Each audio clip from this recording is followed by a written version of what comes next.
Congratulations to Javier Milei and every single person within Argentina. You have finally been given a way out of the socialist totalitarian nightmare that has overtaken your economy and driven your dollar to absolute turmoil. This is something that is absolutely beautiful. God bless the people of Argentina. I'm so happy for all of you.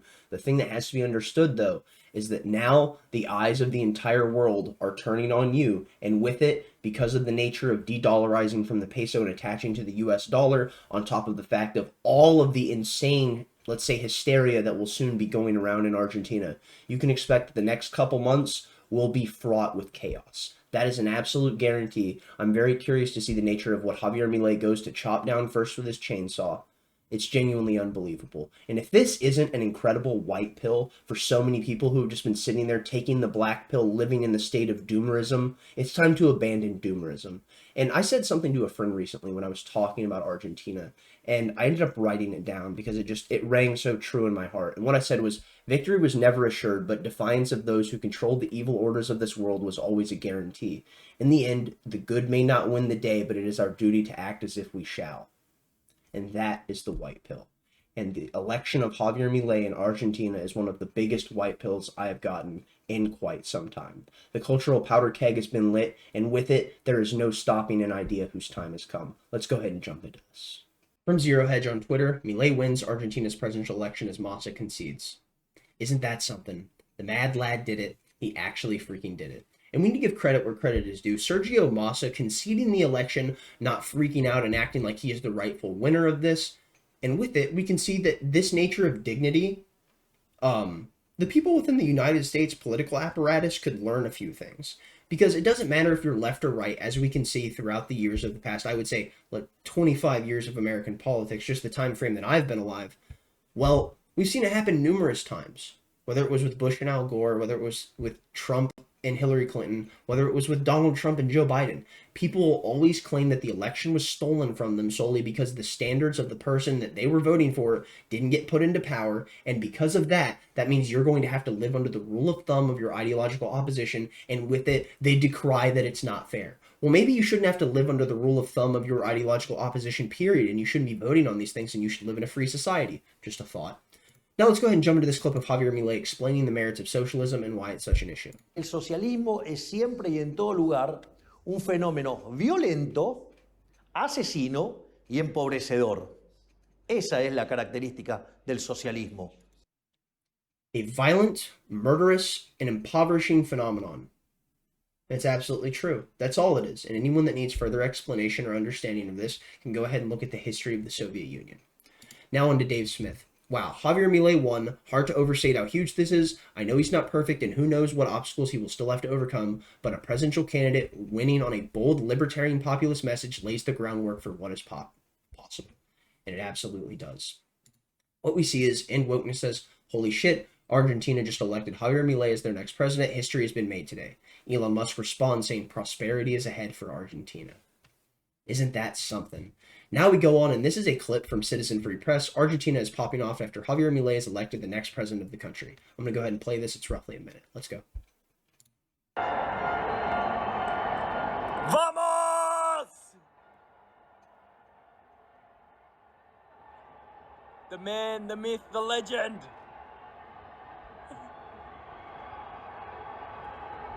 Have we got a Bitcoin president with a beautiful orange Bitcoin sunset?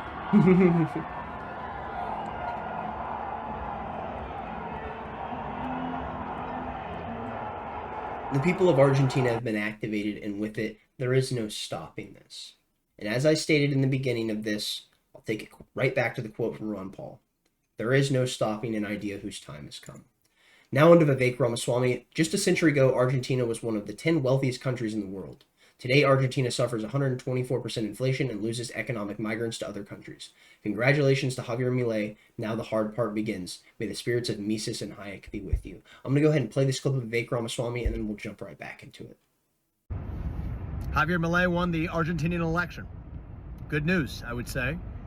Finally a guy who knows how to cut a bureaucracy, or at least wants to. It's better than most. He's actually a staunch libertarian, somebody who understands the perils of government. You've got Argentina with 125% plus annual year-on-year inflation, economic stagnation. liberate them.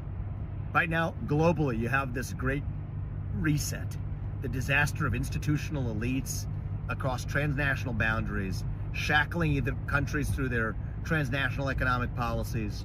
And then you've got the great uprising in response that says hell no to that vision. Well, score one for the great uprising in Argentina. We need to bring that to the United States of America.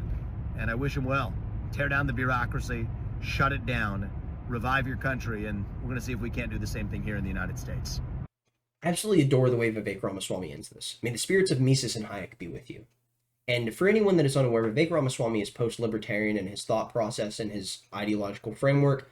And with it, if you look at how he's analyzing what he wants to do to the bureaucratic bloat within the federal government and how much he wants to excise into the fire to make sure it can never return, well, it's quite apparent what school of thought he heralds from. Now, let's go on to someone else who's running for president, and this time under the banner of the Libertarian Party within the United States. Joshua Smith tweeted, "The question, how bad does it need to get before you vote Libertarian, has been answered. I just hope Americans come to this realization before we hit 124% inflation. You don't always have to hit rock bottom." Now we move on to Majid Nawaz. Reminiscent of Italy's Giorgia Meloni, Javier Milei meets domestic demand for anti-establishmentism. But he's WEF, World Economic Forum. On foreign policy, he's called Ukraine wrong and he is pro-Israel, which doesn't necessarily imply anti-Palestine. Let's see what he actually does in power. Alrighty, and here's the thing we have to cover. Vivek Ramaswamy, the man who we just mentioned, he was actually on the World Economic Forum's list for young global leaders. And he was put on there without any recourse. He was not told about it until people presented this to him. They're like, hey, you're someone who's supported by the World Economic Forum. I'm sorry, but I can't support you. And what had actually happened was the World Economic Forum just put his name up there and tried to associate themselves with him. And apparently they do this with a large amount of people across the globe. And one thing I'm curious about is this what they've done with Javier Milei. Vivek Ramaswamy openly suing the World Economic Forum and winning his lawsuit so that they can no longer put people on their list of young global leaders without actually talking to these people and making sure that they want to be a part of the organization itself, because with it, it's false advertising. And not only that, it's tarring and feathering your name if you're someone who's trying to be an anti-establishment voice and you're someone who is on what is, I would argue, one of the greatest threats to the free people of the world, which is the World Economic Forum's board. So, is it the nature that Javier Milei is someone who's simply a WEF puppet? Or is it they simply have him on his website because they're trying to make sure they can do the same thing that they did to Vivek Ramaswamy? Alrighty, now we go to Keith Woods. Argentina's new president, Javier Milei, has an interesting backer. Prior to entering politics, he spent 13 years working for the fourth richest man in Argentina. The relationship reportedly had heavily influenced Milei. Milei's first television appearance was on a station partly owned by him. According to the Financial Times, several of his former employees, as part of Milei's top team, included his rumored picks for interior minister and cabinet chief. What we see is that Eduardo is a Jewish Armenian immigrant who is a chairman of the Waldenberg Foundation Holocaust charity. Milei has stated one of his first priorities as president will be to move Argentina's embassy to Jerusalem, and has announced that his first state visit will be Israel. Why? Just why? Absolutely ridiculous. And here comes the commentary from so many people talking about the fact that Javier Milei very well may be a Zionist, and who knows if that's actually the case, but he's very clearly influenced by someone who is heavily pro-Israel. I cannot say I'm a fan of his Ukraine take because I don't even understand how that can be the libertarian argument, but he's staunchly against China and Russia, and he talks about the issues of communism all the time. So it could be that he aligns himself more with that of a hard right libertarian stance, which, when you see the nature of the commentary that's being pushed around by CNN and many of the other corporate press and establishment outlets, they're just immediately tarring him with the brush of far right, because they have to make sure that you don't look at this guy with any bit of a speculative eye, that you can take away value from what he has to say. You just immediately have to tar and feather him, because what they need to do is make sure that you see this person as the enemy, as the villain, because every single time that they want to purport something to the American people or to the people of the world, they have to make sure that they coach it in their narrative. And well, anyone right-wing right now, for some reason, is just the demon to these people. And what you can see is, realistically, when it comes to the nature of the progressive left, anyone to the right of Bernie Sanders is basically just a far-right lunatic. And with that, let's go ahead and jump into this Zero Hedge article, because clearly the people who are talking about everything and every ordeal that surrounds the issues of the far right, well, you can deem them completely irrelevant, because what they're worried about is boogeymen that realistically have no power.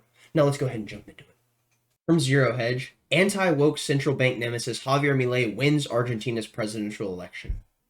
Oh, let's go. Javier Milei, the outsider libertarian candidate with radical solutions to Argentina's economic crisis, has just won Sunday's presidential runoff against economic minister Sergio Massa. In a surprise outcome, Massa concluded and conceded in a speech to supporters in Buenos Aires on Sunday, even before the official results were released, saying he called Milei to congratulate him on his victory. And I've said this already, but I will say it again. Where is this level of respect, not only for your opposition, but for yourself, where you're willing to come out and make these claims? And you're like, you know what? Congratulations, man, you did it. The people really believed in you. No, we don't see that in America, because the political landscape within the United States is a clown show. Anyone that says otherwise, I would argue, is one of the people packed in the clown car. Javier Milei, a 53-year-old far-right economist and former television pundit with no governing experience, claimed nearly 56% of the vote. With more than 80% of votes tallied, it was a stunning upset over Sergio Massa, the center-left economy minister who has struggled to resolve the country's worst economic crisis in 2 decades. And what people realized was that voting for Sergio Massa and instituting more Peronism was only going to lead them further down the rabbit hole down to that of the socialist hellscape, which they are certainly already suffering. Voters in this nation of 46 million demanded a drastic change from a government that has sent the peso tumbling, inflation skyrocketing, more than 40% of the population into poverty. And with Milei, Argentina takes a leap into the unknown, with a leader promising to shatter the entire system, which the locals now correctly realize is broken. Milei, who 2 months ago told Tucker Carlson in an interview, has promised to fix Argentina's perennial economic problems by making drastic budget cuts, replacing the peso with the US dollar, and shutting down the central bank. He will take office on December 10th. And as I've said numerous times, the first thought I had when I saw he's shutting down the central bank, and I was like, oh my gosh, the CIA is about to get involved. And then it's like, and he will be attaching to the US dollar. I was like, all right, he's bought himself a little bit of time. So I've been making videos covering Javier Milei and his rise through prominence when it comes to what's going on in Argentina for months now. All of those videos, if I remember, will be linked in the description down below. You can go check those out. Everything when it comes to the nature of Tucker Carlson's multiple episodes talking about this. All of my videos talking about the process of what's going on in Argentina, the economic woes, the feelings of the people on the ground. Nonetheless, we move on. We see Massa from the ruling Peronist coalition placed first in October, and what we see is a remarkable comeback after losing a primary election 2 months previously, but the dire state of Argentina's economy, plagued by 143% hyperinflation and a looming recession, posed a challenge too far to his presidential bid. Argentinians chose another path, Massa said in a speech to his supporters. Polls before the vote showed Milei with a slight edge over his rival. For those unfamiliar with Milei's unique style, the following clip should be rather informative. And this clip is rather informative. And you know what? I'm going to go ahead and play it, because this is an example of Javier Milei's bombastic, firebrand rhetoric that put him straight into power, because people realized that the left within Argentina was absolutely destroying the country. And with it, I wonder if people will come to that realization within the United States. But let's put this on the back burner, because there is one thing we have to talk about when it comes to the left. It is not everyone on the left. And to act like every single person on the left should have no factor of relevancy when it comes to the nature of the public conversation would only obfuscate us from the value that they can bring to the nature of talking about the issues in the current day, and whether it's the process of seeing that they may be right on something or using their arguments to better bolster our own. We cannot ostracize them from the field of the debate, because it's important to actually have these conversations and talk about these things. Now, I wasn't going to play this originally, but let's just go ahead and jump into this clip of Javier Milei, and then after that, we'll jump into the rest of these articles and make fun of the journalist class. Al zurdo de mierda no le podés dar ni un milímetro. Pero ¿me podés definir zurdo de mierda? Que no Todos lo los que, entiendo? digamos, los colectivistas, los que ponen, digamos, o sea, esa idea... A ver, ¿Por qué le pones de mierda, digamos? Porque son una mierda. O sea, Pero vos mezclás- no, pero eso es que eso si es pensás, pero no, pero digo, si eso es pensás distinto te van a aniquilar. Ese es el punto. Es decir, vos al zurdo no le podés dar un milímetro, porque le das un milímetro y lo toma para destrozarte. Es decir, digamos, o sea, vos no podés negociar con el zurdo. No se negocia.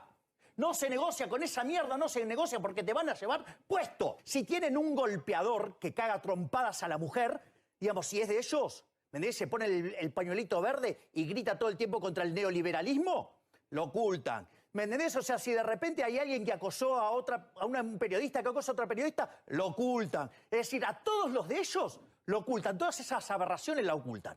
Ahora, si vos estás del otro lado, a vos te van a estropear, te van a matar, te van a dar con lo que sea. No les importa arruinarte la vida. ¿Por qué? Porque no pensás como ellos. Y ¿sabés qué es lo bueno de todo esto? Hay algo bueno en todo esto.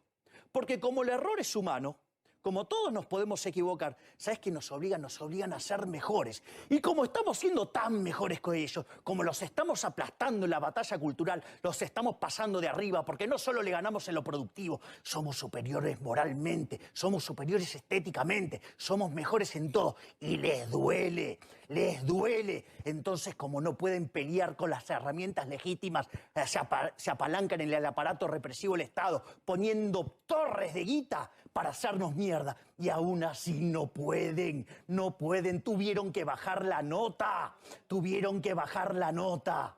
¿Me entendés? Que están perdiendo, están desesperados, están perdiendo la batalla cultural. Los zurdos de mierda por primera vez se ven acorralados. Los zurdos de mierda. My goodness, I just love his rhetoric, man. Talk dirty to me, my God. Oh! Anyways, a Milei presidency will have profound implications for not only the third largest economy in Latin America, but also the region and the world. And a continent dominated by leftist leaders, Milei could create tensions with governments he has attacked, including crucial trading partners and neighbor Brazil. In an era of growing Chinese influence in Latin America, Milei could become the region's most vocal antagonist to a country he has openly called an assassin. That is interesting.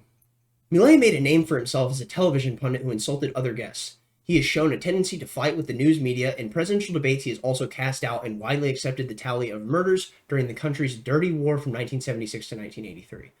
So one thing I find interesting about the nature of insulting China is, would China maybe put economic pressure on Argentina from surrounding countries because they'll put pressure on them to, I don't know, like screw up deals that they have going on with Argentina, specifically because Milei is the person who gets into power? I really don't know.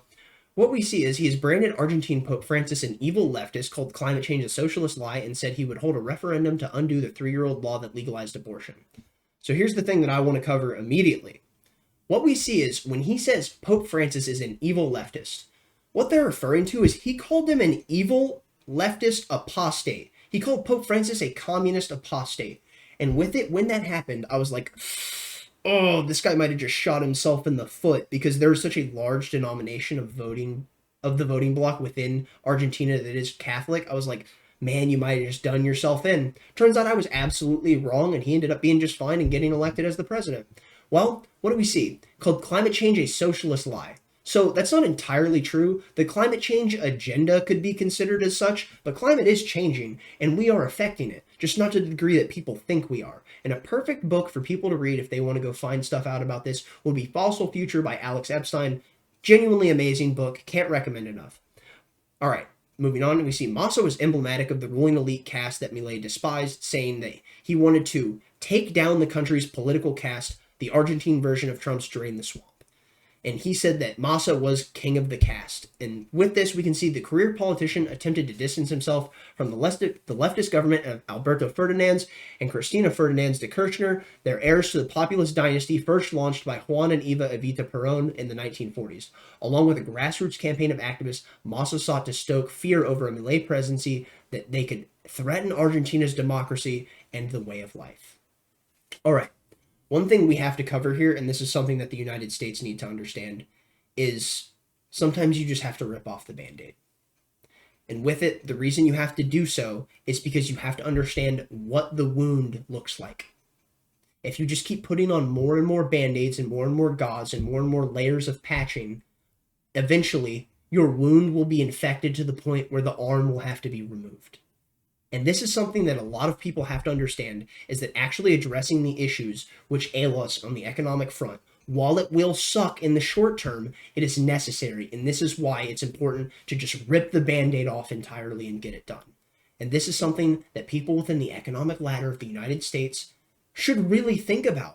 But they won't, because people like Janet Yellen and Jerome Powell don't know a thing about economic policy. I'm just kidding. They absolutely do. They know what they're doing, and they will gladly destroy the US dollar solely based on the standards of what they see as funding the world empire, just like the people within Argentina that were supporting all of the systems that were propping up the government that was destroying their currency and their culture and their country. They would have gladly pushed these things to the nth degree and kicked the can down the road solely so that the onus wouldn't have hit them, and when the rubber meets the road, the pressure wouldn't have been the thing that broke them, because they would have been the one who would have been held responsible. And this is why we always see, when it comes to the nature of a crisis that has to be tackled, politicians will always kick the can down the road. Now, on to what we see from ABC News: the Lion, the Wig, and the Warrior. Who is Javier Milei, Argentina's presidential elect? I really love the title of this article. It's realistically one of the only reasons I pulled it up, but there is a second reason. One, I love The Wizard of Oz, so great title. But two, the thing that's so fascinating about this is ABC used the exact same smear that they used before when talking about him in another article. It's almost like there's some kind of NPC programming script that they just have to stick to when it comes to the nature of the guidelines of talking about certain things. Just a thought. What we see is his legions of fans call him the Crazy in the Wig due to his ferocity and unruly mop of hair, while he refers to himself as the Lion. He thinks sex education is a Marxist plot to destroy the family, based, views his cloned mastiffs as children with 4 paws, odd, and has raised the possibility people should be allowed to sell their own vital organs. So what is this? This is what we call poisoning the well. And in the nature of debate, or when it comes to delivering information, you can poison the well by sprinkling surrounding information that has no cursory value to the nature of the topic at hand. And what you can do is you can make sure people immediately go into something with a negative connotation, because you can put a filter in front of them that makes them view something from a certain lens. And that is exactly how the media works. And now let's jump into exactly the media doing just that. Far-right outsider Javier Milei wins Argentina's presidency. Argentina presidential election. Far-right libertarian Javier Milei wins after rival concedes. It's always something. It's always that we have to tar and feather you with the brush of whatever our ideological opposition is. And with it, we can see that, as I've already stated, if you're anything to the right of Bernie Sanders, you will be considered far-right. And why is that? It's the nature of the progressive purity spiral. The progressive purity spiral happens when people become siloed off politically, and they end up going into echo chambers. And when you're in an echo chamber, you're all breathing the same air and huffing the same gas, and with it, you're talking about the same ideas. And because of that, the rhetoric intensifies, and so does the nature of the ideas. And because of it, there's no one to counter you outside of your ideological echo chamber. And because of it, you only end up having more and more intensity ramp up, and it ends up growing at an exponential rate. And because of that, this is where the purity spiral kicks in. With the people who hold a more moderate mindset or a more level-headed analysis, they will immediately be ostracized from the debate solely based on the standard that they are no longer within the spectrum of allowable opinion. And that is the nature of why you see people siloing themselves off politically being such a dangerous thing, because they are only talking to those who agree with them, and it only makes them easier to activate when it comes to the nature of political violence. And this is something that I would argue the internet is really, really good at doing, is giving people a place to completely avoid every single other disparate opinion and only solely focus on the thing that they care about. And while that is a good thing, because it's important to be able to find and have communities, it's really important that we understand the nature of what happens when we remove ourselves from any opposing viewpoints. Alrighty, now we see Argentina elects shock therapy libertarian Javier Milei as president. Official results showed Milei 56% of the votes versus 44% of his rival, the Peronist economy minister Sergio Massa. Milei is pledging economic shock therapy, including shutting the central bank down, ditching the peso, and slashing spending.